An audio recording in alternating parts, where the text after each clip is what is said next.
Nou, ons is nou feitelik al 'n week in die nuwe jaar. Al wat ek wil vra is, hoe gedissiplineerd was jy met daai nuwejaarsvoorneme om meer vrede, meer vreugde en dit in jou lewe te ervaar en in jou potensiaal te stap?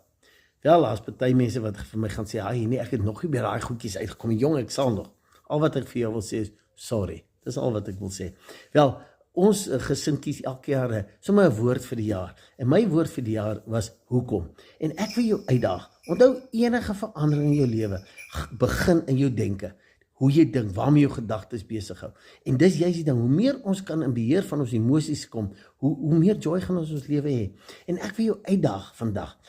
Maak seker dat elke keer as voor jy besluit neem, voor jy praat, oefen dit in terwyl jy sit, terwyl jy ry, oefen in om te evalueer, waarmee is my gedagtes besig? En vra jouself af, hoekom? Hoekom wil ek so reageer? Hoekom dink ek so?